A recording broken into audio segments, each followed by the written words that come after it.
I'll get started. Let me begin with a word of prayer. So, dear Heavenly Father, we thank you for this day. I thank you again for these students and this semester. I just pray that you would help us to finish well, help us to just address any questions that remain today, Lord. In your name I pray, Lord Jesus. Amen. So, if I have inadvertently put the wrong date in Canvas or something at some point, ignore it. This is the official university schedule, right? So when do we meet? Monday, Wednesday, Friday, 2:10, right? So your final is here, 3:30 to 5:30 p.m. on Monday, December 12th. So that's when it is. Should be in this room, right? On paper, just like your tests, yeah. So any questions about that before I get into the solution to test 3 here? No? Let's see here. Come on.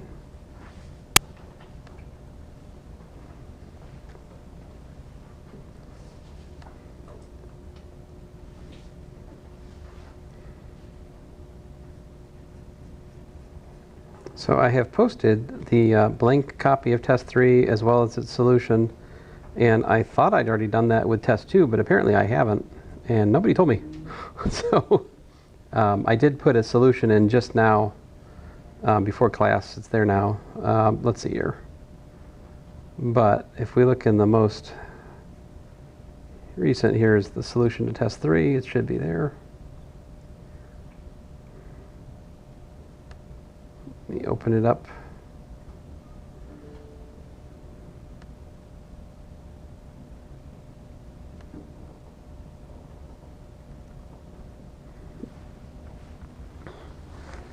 So I'll try to be pretty brief here.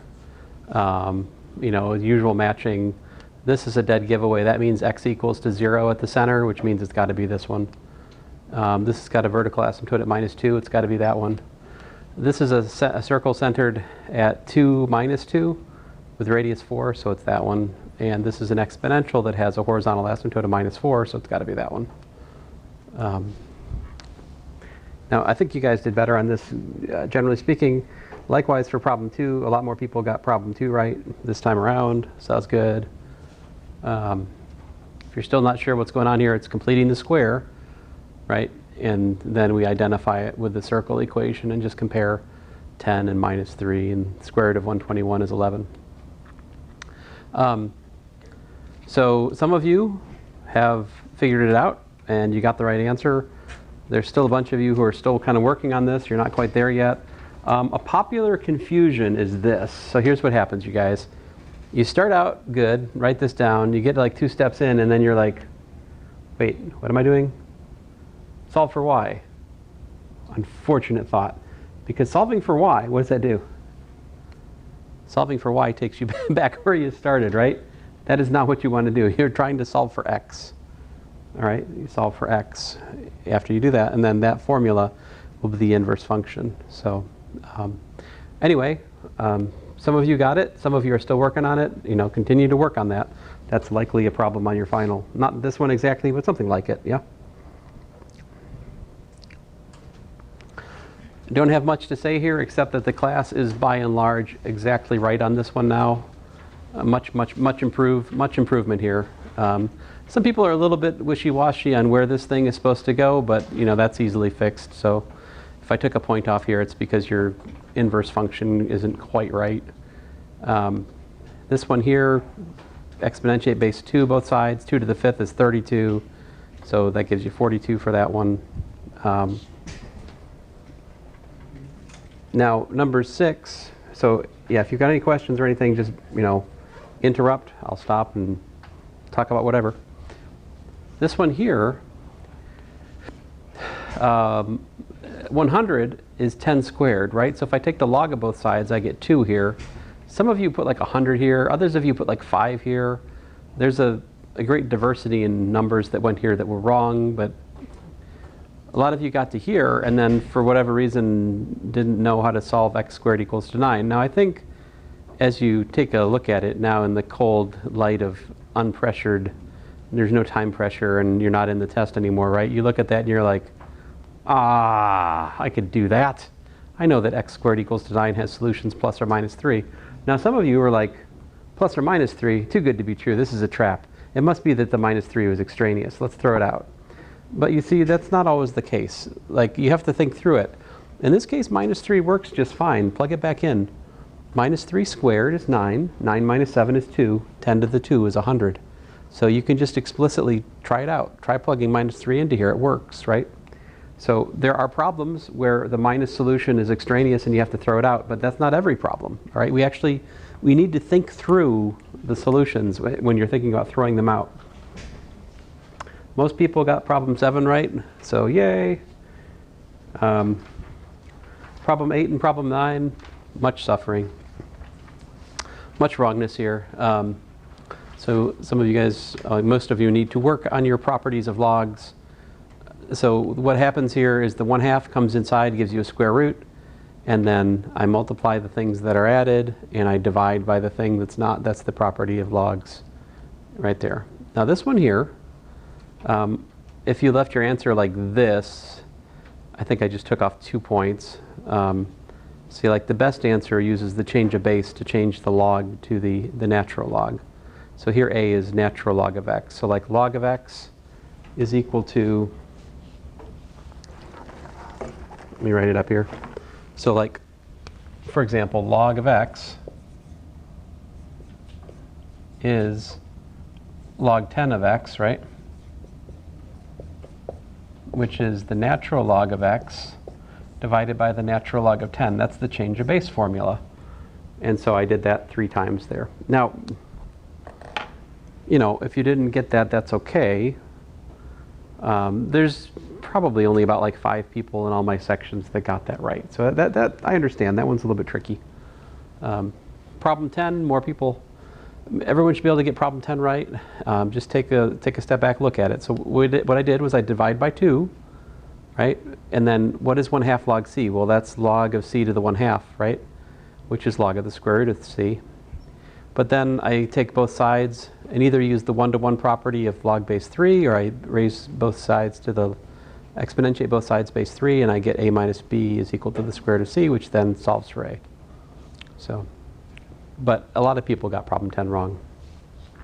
I would say, generically speaking, you guys need to work on your logs. That's not true for everybody in here, but for the people with lower scores, that's a big part of it.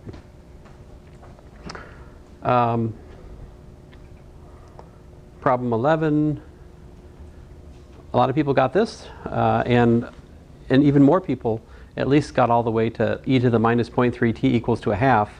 And then I don't know what happened after that, something bad with the calculator or something. Somehow you didn't get to here, but yeah, it works out to 2.310. So take the natural log of both sides. That brings down minus 0.3t is log 1/2. Then I divide by minus 0.3 and it gives me that. This one here, so much improved, I think, overall as a class, but still some of you need to take into account what's going on here. We have the sum of the logs is the log of a product, right? This is the property of logarithms. And some of you are still just like dropping the logs and just adding the arguments. That's not how this works. So anyway, so I have log of x minus 1 times log of x plus 1, which then is log of x minus 1 times x plus 1 equals log 3. Then I use the 1-to-1 property of the log, or you could think I exponentiate both sides. It gets me to here, multiply it out, I get x squared equals to 4. Hey, I already had that already. Or was it? No, it was 9 before, wasn't it? Anyway, so 2 or minus 2. This time, indeed, the minus 2 is extraneous, because when you plug it back up in here, it doesn't work. So you're like, how am I supposed to know if the negative, if I have to include it or exclude it? What's the answer to that question? The answer to the question is, you have to think. You have to think through it. There's not like, it would be much more trouble for me to try to give you a general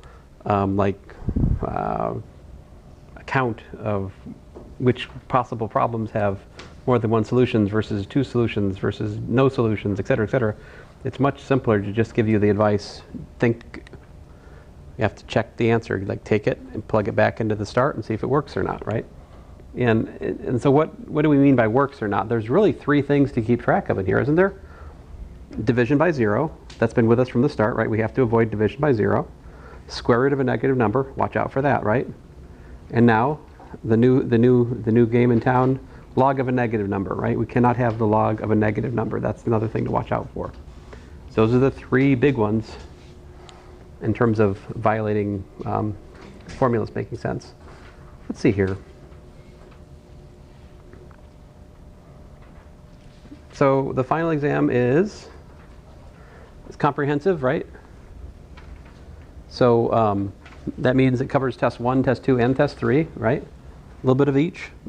So I thought it'd be helpful to you guys just to go back to test 1 and talk about it for a minute or two, right? Let's do that. I hope, actually, as we look at test 1, it makes you feel a little bit better about it, maybe, because I think you guys will do better on the factoring problem now that we've been at this for a while, right? If you go back and look at these factoring problems, I think you've got a better shot at them now. Now, to be sure, what you should do is actually trying to like ignore this, you know, spoiler alert, like don't focus too much on this, try to memorize it or anything like that. Like just get out the blank test and work them. Can you factor them in like 5 minutes? Because if you can, then you're probably okay. But if you can't, you need to work on it. Yeah. Is the blank test independent? Yeah.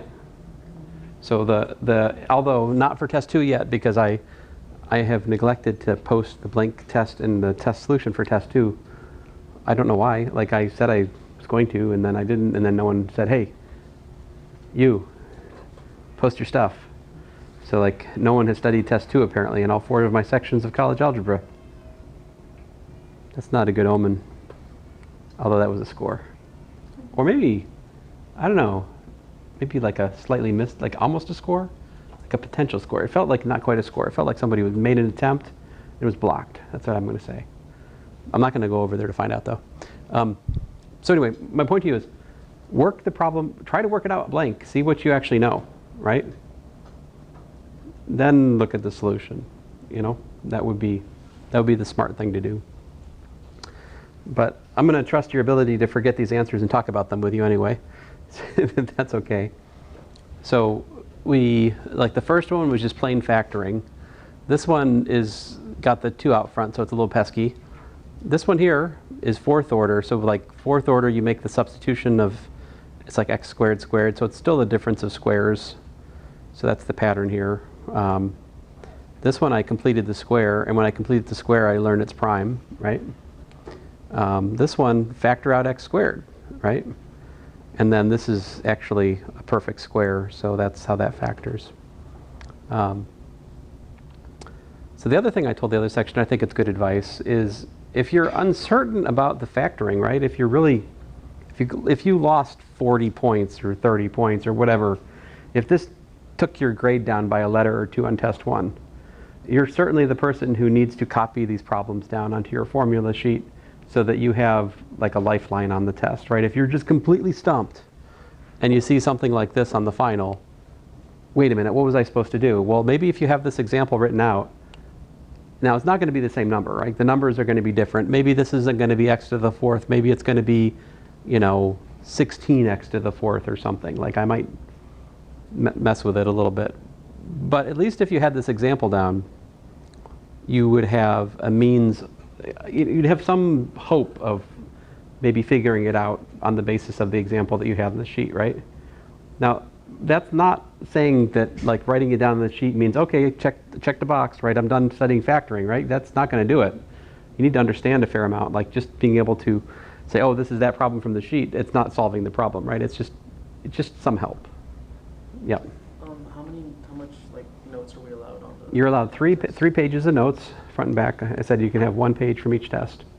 So my intention was you could just bring the same ones you've used for quizzes and tests, but if you've lost them and you want to make new sheets, that's also fine, right? I mean, you can make totally new ones. You know, if you, you don't have to make your own sheet either. Like if you want to make one, share it with your neighbor. If you guys want to like, you know, share them, like you can't share them in the test, but you have to, this has to be arranged before the final, right? To be clear, but I don't, if there was some student somewhere who'd made a super formula sheet and they wanted to sell it, I wouldn't be opposed to it. I might buy one, I don't know. Let's see here. completing the square, this gave you guys a bunch of trouble. And understandably so, because we just started factoring the 2 out right before the test. Like, I hadn't done a lot of factoring the 2 out in class, so I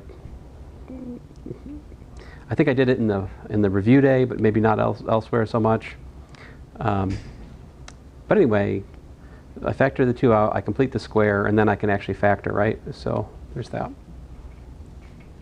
What would the problem 2? What would if I looked at y equals to 2x squared plus 8x?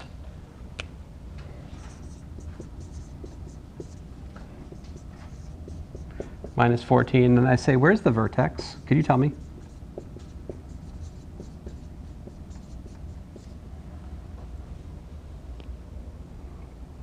It's a parabola, right? Where's the vertex?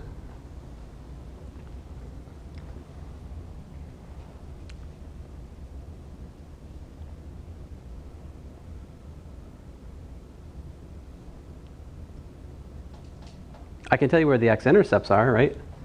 The x-intercepts are at minus 2 plus or minus root 11, right? That's where the x-intercepts are, because that's where the factors are 0, right? Yeah. Negative 2, negative, now why do you say 7? I like negative 2. That much is right. Did you mean 11? Yeah. Negative 11? That would also be wrong. So that was a trap. But if we multiply it out, you got 2 times x plus 2 squared, yeah? Minus 22. See, it needs to be in this form to compare to the vertex form, which was a times x minus h squared plus k, right? So it has to look like that in order to see the vertex. And when I've got that 2 factored out, it's not quite the right pattern. You have to multiply the 2 through, it's at minus 22. That's where the vertex is for this one.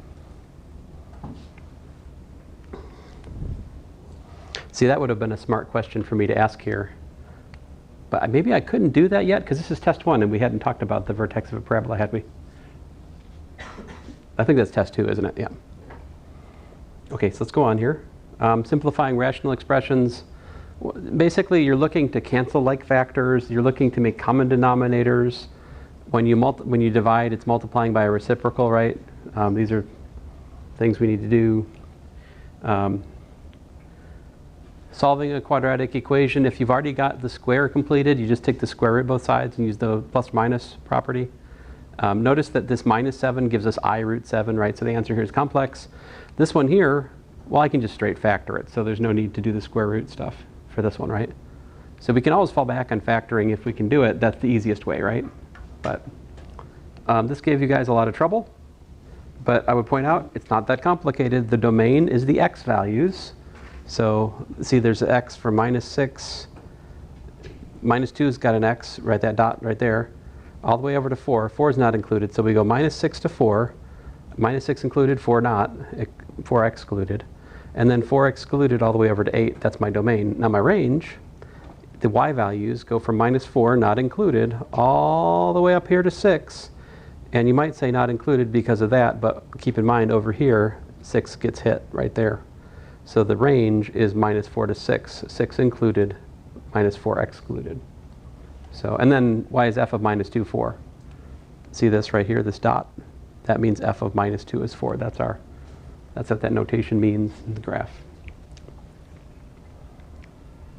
So just a reminder about graphing. Solving radical equations. Like, the biggest thing I have to warn you guys about is be careful to isolate the radical before you square. For those of you who are thinking that you're squaring at the start, you're doing it wrong, most of you. We're doing something like just square the 3x and square the square root and subtract them.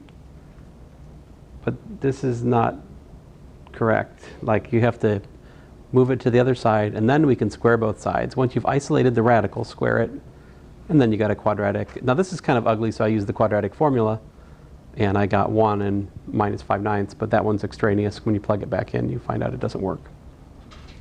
Absolute value, remember we have to solve the plus and the minus. So absolute value equations have two solutions, right? There's that. Inequalities, you guys had a lot of trouble with this one. So how do we solve an inequality that's complicated like this? We make a number line. We put all the numbers where either you have division by 0 or the numerator is 0, like that, right? And we test a point in each subcase. Remember, we can get from one case to the other using the sign flip theorem. Like if it's an even power overall of a factor, then that means the sign maintains. So like this minus 7 corresponding to this x plus 7 squared, we stay minus to minus. Whereas the other three numbers, minus 3, 5, and 8, all have factors that have either power 1 or power 3, which are odd, which means the sign flips. Minus to plus, plus to minus, minus to plus again. We're solving greater than or equal to 0, right? So we're looking for all the pluses. That's why I do minus 3 to 5 and then 8 to infinity. You might wonder what's this over here. Well, the reason that's over there is because we're solving greater than or equal to 0, right? So where is this 0? Well, it's 0 at minus 3 and also at minus 7. So I have to include minus 7. Minus 3 is the endpoint here. Why do I exclude 5 and 8? Well, the reason we exclude 5 and 8 is because we have division by 0 at those points, right? So because we've got division at 0 at those points, we got to throw those numbers out. Any questions about all that? Yes, no, maybe so?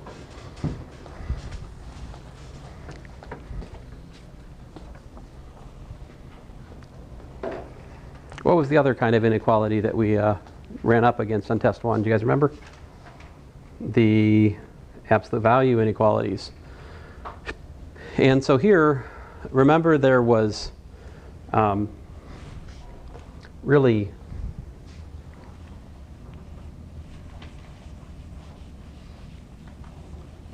two big theorems to think about. And the one theorem is that if we have absolute value of A less than B, that's equivalent to minus B less than A less than B. And the other theorem is that if the absolute value of A is greater than B, that's interchangeable with A less than minus B or A greater than B. So, and both of these comments, what am I assuming about this B? B is what? B is a positive constant, right? For me to write those things. So that's what guides our thinking with absolute value inequalities. When I have a less than problem, see this? I do minus 1 less than the thing inside the absolute value less than 1. And I go from there. So I'm using this right here. I'm using this idea right here with A equals to 5 minus 2x and B equals to 1. Right? This problem, my A is 3x plus 1, my B is 7.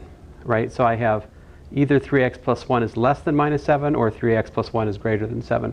And these are logically distinct categories. Like these are not overlapping cases usually. On the other hand, this is a compound inequality and you can solve it all at once. And so the difference is that this typically gives us an answer which is a single interval, whereas this gives us two disjoint rays, which we have to take the union of to get our answer. So everybody can get these right on the final, but you do need to study it because a lot of you had trouble with it before, right? The last thing here, well, it's not the last thing, but maybe the last thing, I don't know.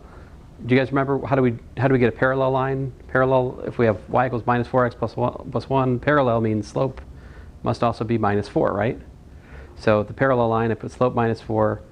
And here I'm using the point slope formula, so my point is 3 comma 2, which means I put the 2 here and the 3 there like that. And I must have had to use some white out there. Not sure what happened. Oh well, anyway. And then this one, the perpendicular line means negative reciprocal of minus 4. So minus 1 over minus 4, which is 1/4. So that would be the perpendicular line. Anyway.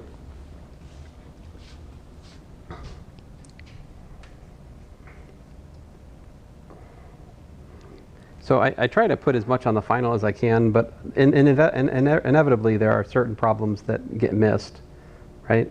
I mean, there's just not quite enough time for everything to be on the final, but I do try to put most things on the final. So for this,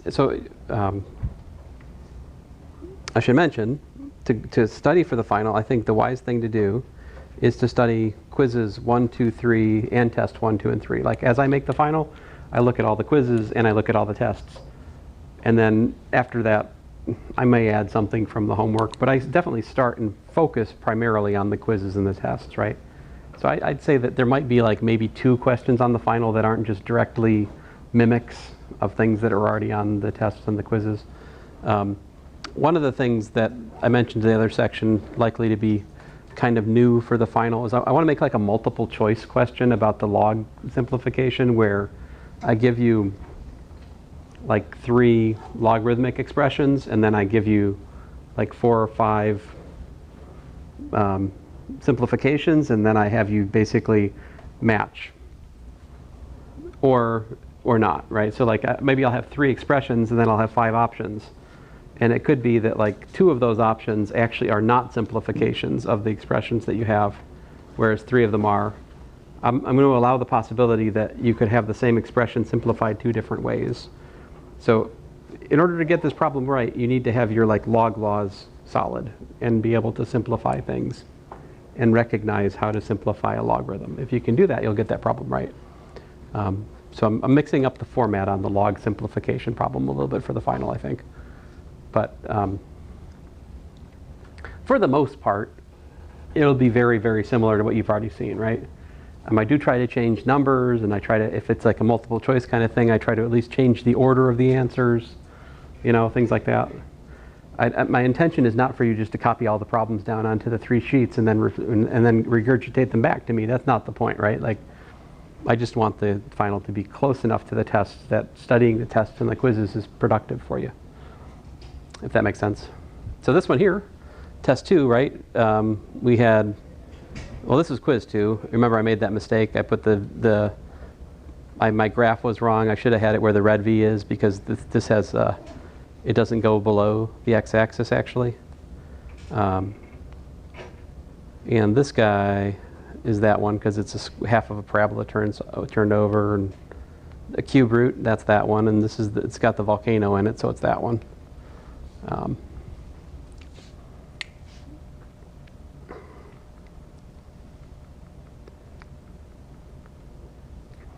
So I'm fond of these multiple choice questions because it gives me a lot of information about whether or not you have, you know, absorbed what the shape of graphs looks like, and at the same time it doesn't burden you with the trouble of trying to draw it carefully.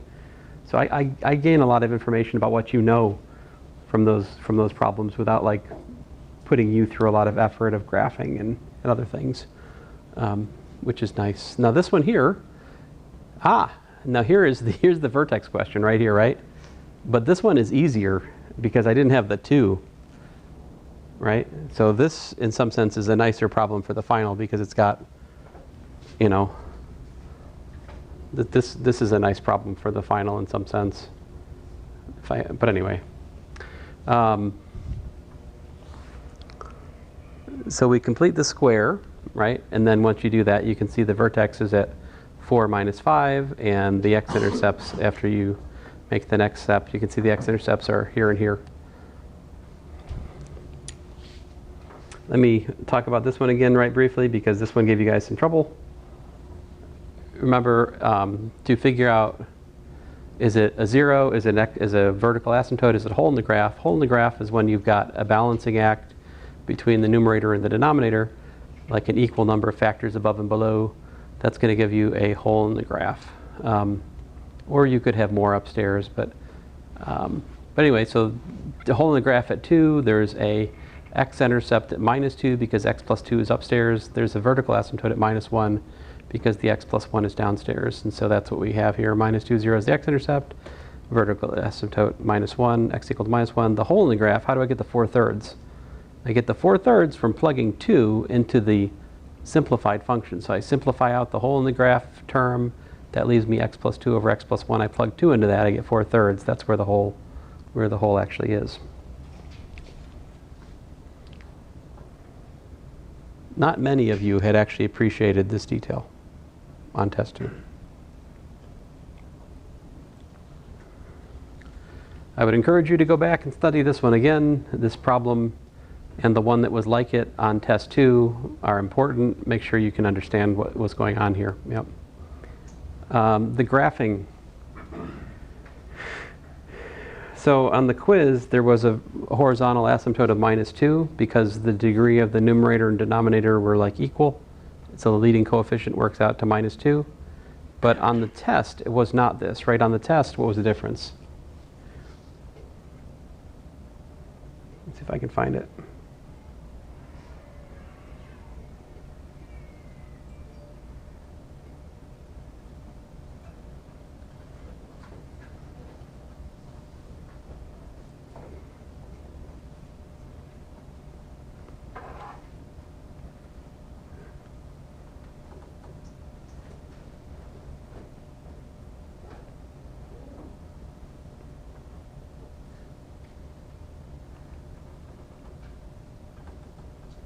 So on test 2,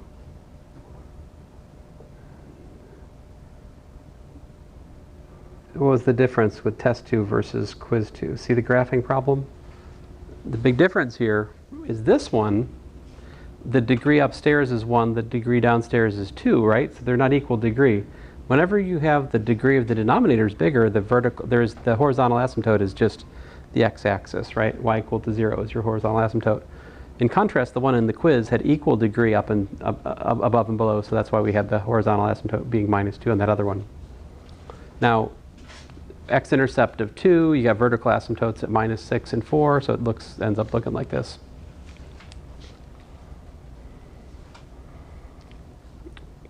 We talked a fair amount about long division and the factor theorem, didn't we? So I would be surprised if that wasn't on the final. The factor theorem is what? That if you plug in 1, if you plug in a number and you get 0, that means that x minus that number is a factor of the polynomial, right? So that was the real factor theorem. And so if I have 2 zeros, then I can multiply the factors, and that gives me a quadratic factor, and then I can use long division to divide that out and find out what the sort of the cofactor is here. In this case, x squared plus x minus 12. Of course, then that factors itself nicely, and then you've completely factored this quartic, which is kind of neat. But there was another thing that went on here, right? Which was, well, we had these build a function problems, you know? Like here's a graph, build the formula. We had a bounce at -6, a bounce at 4, which made me put x plus 6 squared here, x minus 4 squared, and a crossing at x plus 2. And then I choose my multiplier in front in order to get the y-intercept of 32, right? Because where has that gone to? Oh, so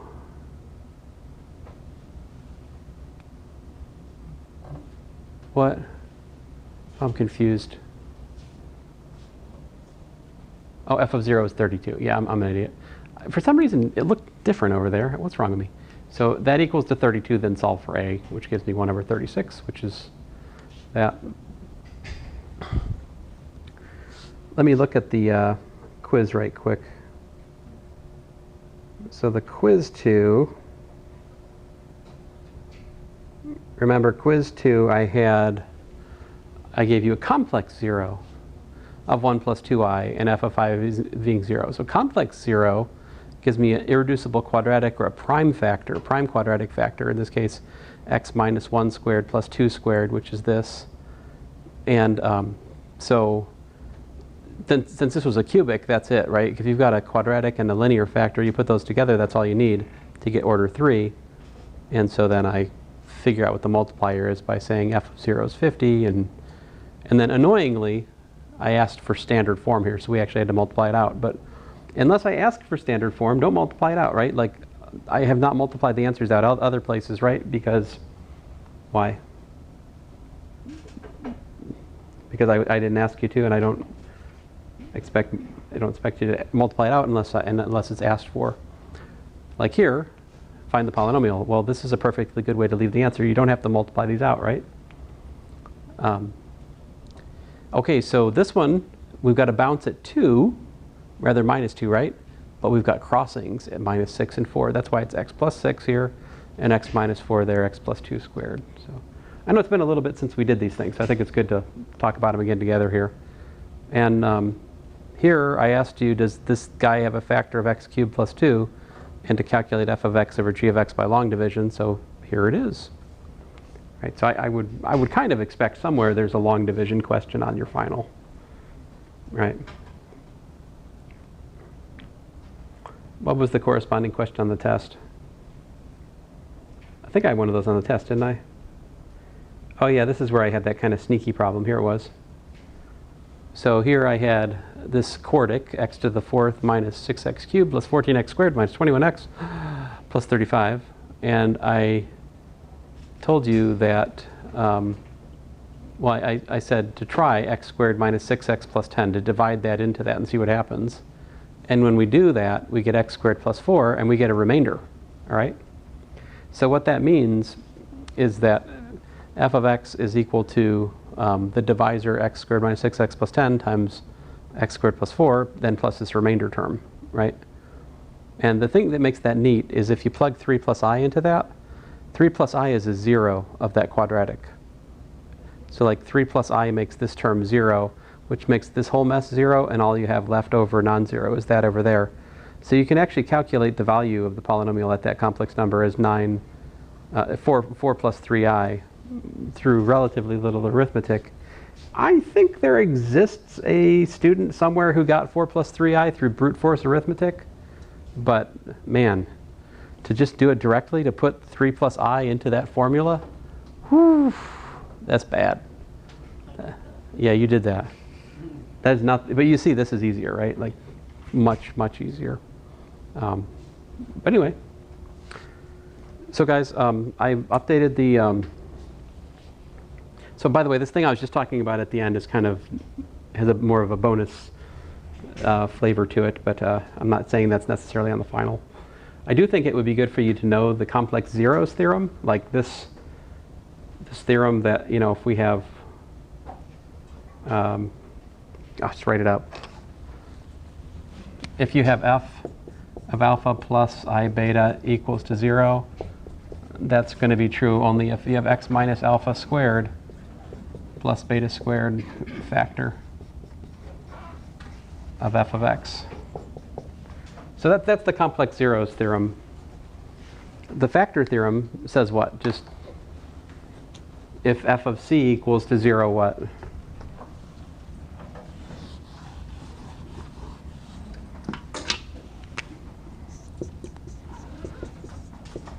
It's much easier, right? X minus c's factor.